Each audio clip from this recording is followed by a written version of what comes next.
Let me start with this. If you're a public figure now, you have to be very careful because of all the phones. You just realize, and I'm certainly not an NBA star, public figure, but I'm somewhere between that and a local mayor or something, you know. And when you're out, I have become very aware of phones and cameras. And if I'm out at a restaurant and have a glass of wine and somebody comes up to me, the first thing I look for is, do they have a camera? You know, if they have a camera. I don't want something out that embarrasses my company or my family. So I do my partying at home, and if I go out, I'm very aware of cameras. So Steph Curry was mocking LeBron James at a wedding this weekend, and Kyrie Irving, who says he wants to be traded away from Cleveland, was also at this event and was also appeared to be laughing and mocking LeBron James. This was not a secret camera. They both knew this would get out. They're both doing this on purpose. It's one thing to give a friend, even an enemy, the business. It's another to know that it will go viral. And they were performing for a camera at an NBA wedding where there's a bunch of stars and a bunch of cameras. This is Kyrie Irving telling Cleveland, I want to be traded now. This is walking around town with your mistress before you get the divorce. This is putting gas on the fire, amplifying an already tense situation. Kyrie, 6-7 days ago, also trolled LeBron, I'm coming home on a plane. This is not subtle. It's not by mistake. Kyrie is now taken to an aggressive stance.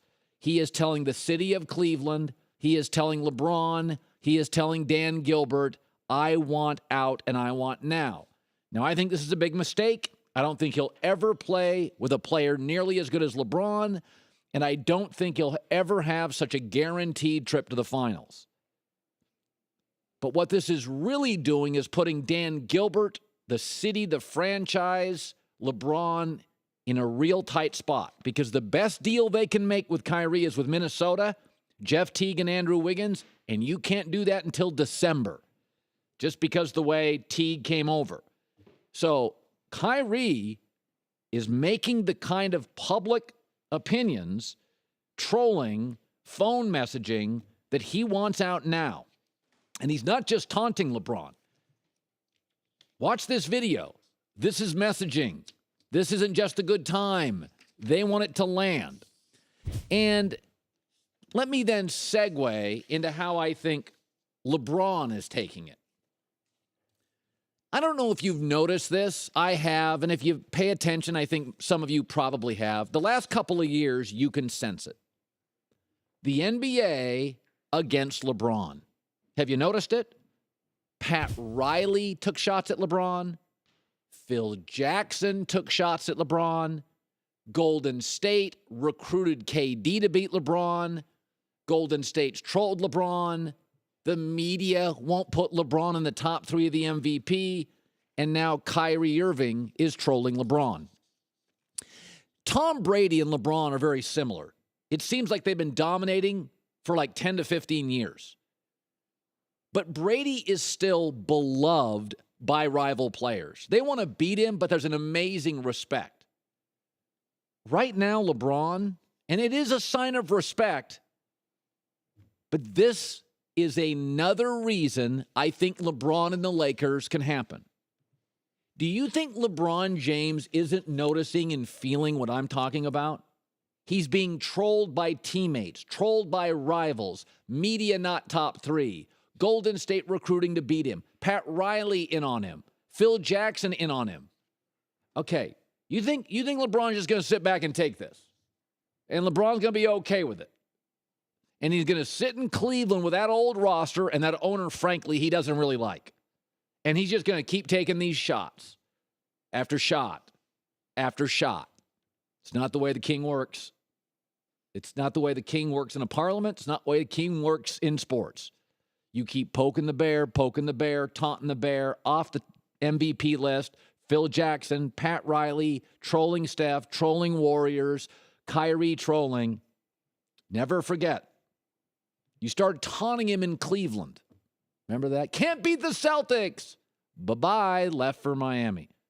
You thought that run was over in Miami. Boo-hoo, LeBron. Back to Cleveland. You're trolling LeBron. The league is. The media is.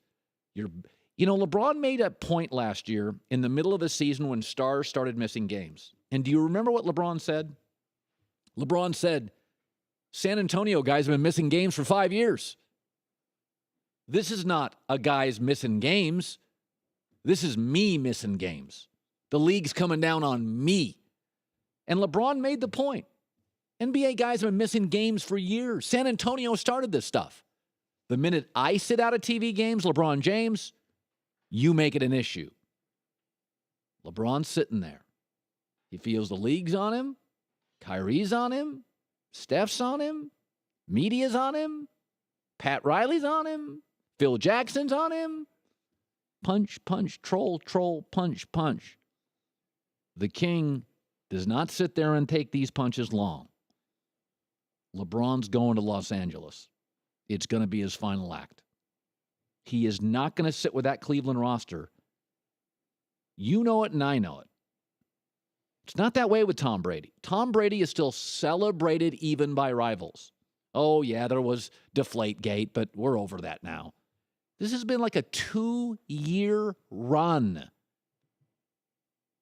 Those stars sitting out of games, that wasn't a star sitting out of game issue. That was LeBron sitting out of games. We don't like it. He believes he's held to a higher standard.